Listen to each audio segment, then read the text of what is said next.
wabarakatuh. Perkenalkan, nama saya Rahman Nofriansah, mahasiswa Universitas Muhammadiyah Kota Bumi. Saya dari Prodi Hukum semester 4 dan rekan saya yang bernama. Perkenalkan, nama saya Vika Mawarni. Saya dari Universitas Muhammadiyah Kota Bumi, Prodi Hukum semester 4. Selanjutnya, Perkenalkan, nama saya Ika Rahmayani dari mahasiswa Universitas Muhammadiyah Kota Bumi, Prodi Hukum semester 4.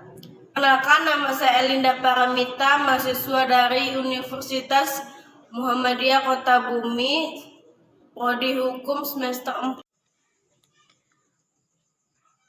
Oke, di sini saya akan menjelaskan tentang apa itu kriminologi.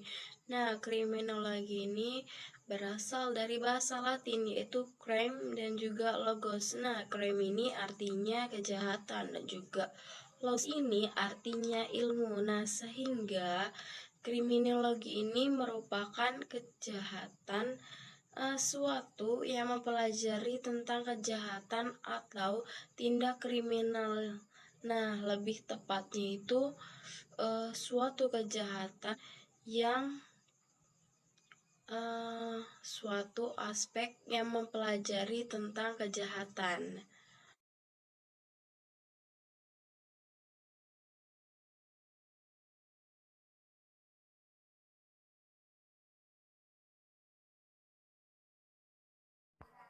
Tindak pidana penganiayaan tersebut itu sendiri diatur dalam pasal 351 Kitab Undang-Undang Hukum Pidana atau KUHP.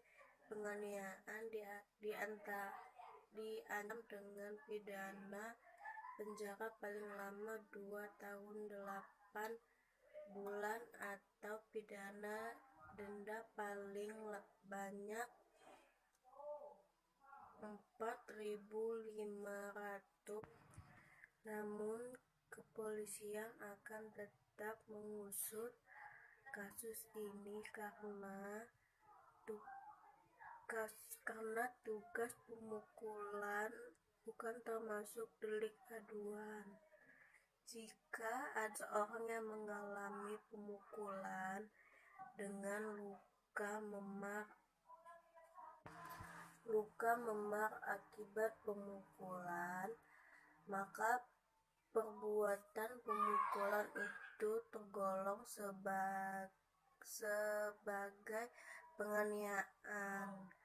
Tindak pidana penganiayaan itu sendiri diatur dalam pasal 351 Kitab Undang-Undang Hukum Pidana atau disebut dengan KUHP.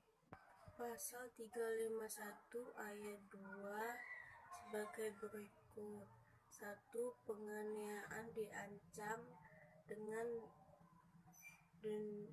pidana penjara paling 2 tahun 8 bulan. 2. Jika perbuatan mengalami luka berat yang bersalah diancam dengan pidana penjara paling lama 5 tahun.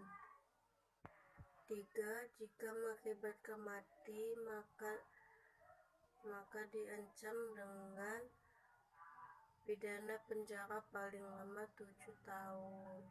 4. Dengan penganiayaan disamakan dengan merusak kesehatan. Dan yang terakhir, percobaan untuk melakukan kejahatan ini tidak pidana. Sekian dari penjelasan dari saya. Seorang ibu dianiaya anak kandungnya sendiri hingga terluka parah. Peristiwa yang terjadi di Lampung Utara ini diduga karena sang anak menderita kegangguan kejiwaan.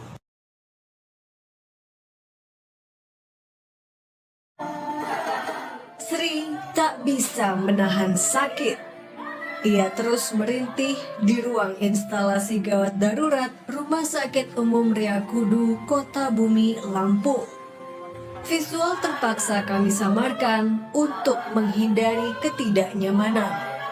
Sri menjadi korban penganiayaan yang dilakukan anak kandung. Saat itu, korban yang tengah tertidur tiba-tiba dikejutkan dengan kehadiran Hadi, sang anak kandung yang tiba-tiba menyiramkan air panas ke tubuhnya.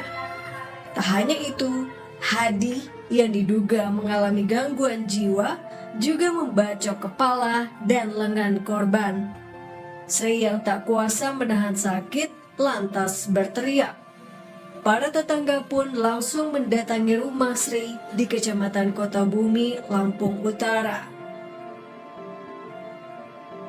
Di dalam rumah itu posisinya terkunci pintunya. Nah, setelah itu dia minta tolong, langsung kita dobrak.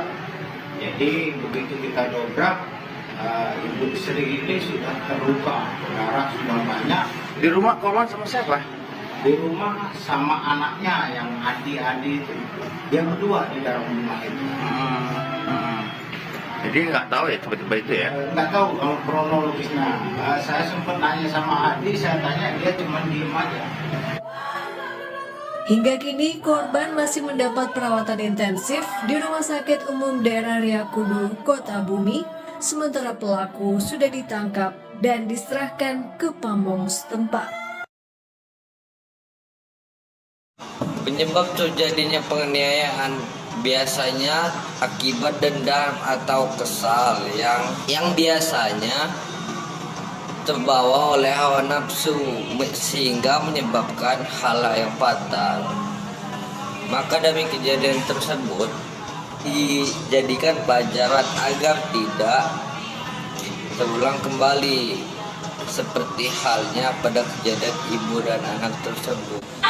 Solusi masalah tersebut, orang tua dapat bekerja sama dengan pihak berwajib agar menindaklanjuti masalah tersebut dan menitipkan anak tersebut di rumah sakit jiwa agar dapat dibimbing dan dibina supaya tidak terjadi masalah yang tidak diinginkan.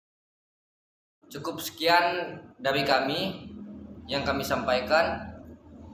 Bila ada kesalahan atau kekurangan kami minta maaf dan pada Tuhan kami mohon ampun. Billahi bisabil haq, fastabiqul khairat. Wassalamualaikum warahmatullahi wabarakatuh.